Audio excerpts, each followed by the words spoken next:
지구상에서 가장 값진 자원은 미얀마 이야기 제2편 고도등담 7. 자원을 개발하러 평생을 해외로 떠돈 황금손이 가장 부러워하는 자원이 있습니다. 오늘 난생 처음으로 이국의 하늘에서 섣달 서무아흐렛날 달을 보았습니다.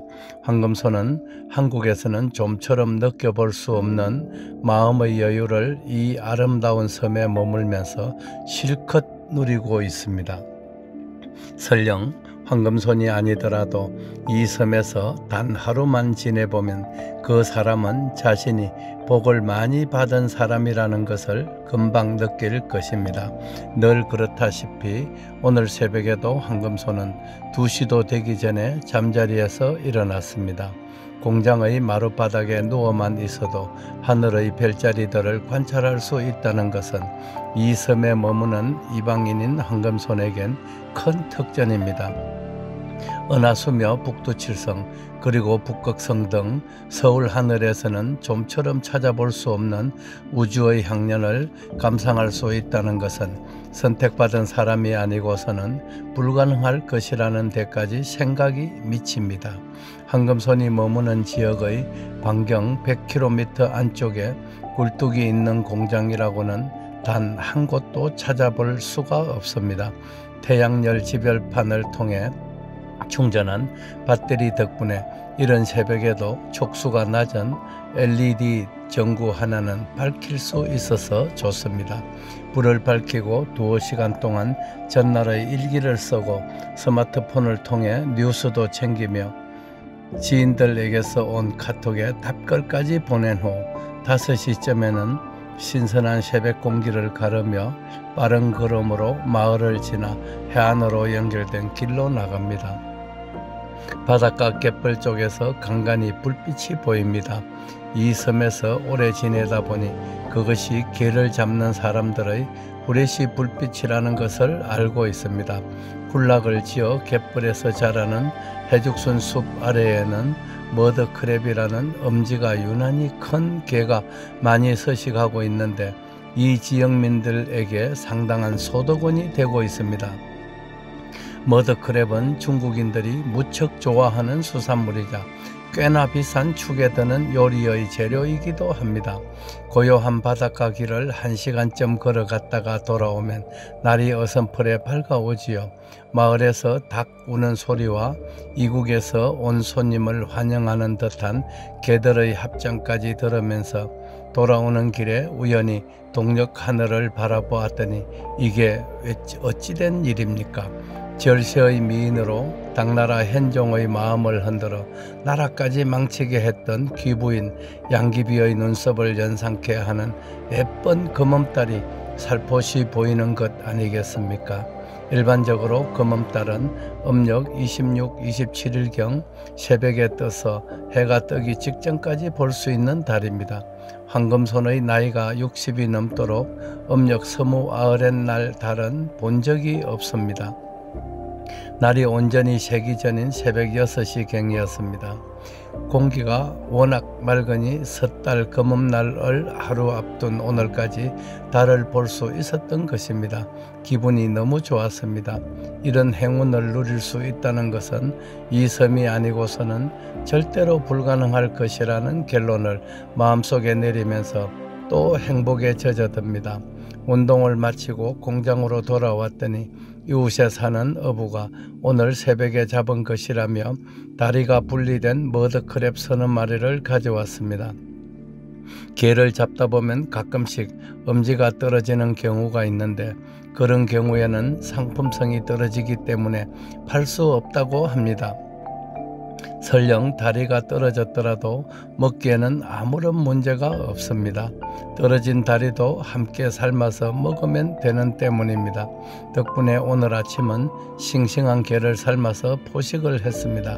낮에는 100여 명의 직원들과 함께 공장에서 일을 합니다. 때로는 조각배를 타고 바다로 나가서 해죽순을 채취하는 현장을 둘러보기도 하지만 오늘은 온전히 공장 안에서만 일을 했습니다. 직원들은 10대 후반에서 20대 정도의 젊은이들이 태반입니다. 마을의 어른들께서 가끔씩 들러서 자기 자녀들이 우리 공장에서 일할 수 있게 해달라고 부탁도 합니다. 그런 부탁을 하러 오는 분들이 게나 새우, 낙지, 맛조개 등을 선물로 갖고 오십니다. 해질 무렵에는 마을 공터로 나갔습니다. 마을 청년들 20여 명이 두 패로 편을 나눠서 축구 시합을 하고 있습니다. 볼은 새 것이었는데 모두들 운동화는 신지 않고 맨발입니다. 행편이 되면 축구 경기를 하는 청년들에게 축구하라도 한 켤레씩 선물해야겠다고 마음속에 다짐을 합니다. 박항서 감독이 베트남 국민들을 축구로 하나 되게 했듯 황금손이라고 미얀마 국민들의 우상이 되지 말라는 법도 없을 것이라는 턱도 없는 생각을 하며 혼자 웃습니다. 동네에 가서 골목을 거닐다 보면 거울리게부터 청년들까지 마을이 왁자지껄합니다. 우리 농촌의 적막한 모습과는 너무나 대비되는 광경들입니다. 황금손이 태어나던 해인 1958년도 총 출생아 숫자는 104만 6,011명이었다는 기록을 본 적이 있습니다. 2017년도인 지난해 대한민국의 총 출생자 숫자는 2016년도보다 12% 이상 줄어든 35만 2천명 선으로 추산된다는 보도도 있었습니다. 1958년도에 비해서 대략적으로 65% 이상 줄어든 숫자입니다. 출산율을 제고시키기 위해 20여 년 동안 200조 원 이상의 국가 예산을 투입한 결과치고는 너무 허망합니다. 상황이 이러함에도 누구 한 사람 책임을 졌다거나 통렬한 반성을 하는 경우를 본 적이 없습니다. 정치인들은 모두 자기가 최고로 잘났다는 말만 합니다. 잘난 정치인들을 두었음에도 나라는 이렇게 문을 닫아야 하는 상황에까지 직면했습니다.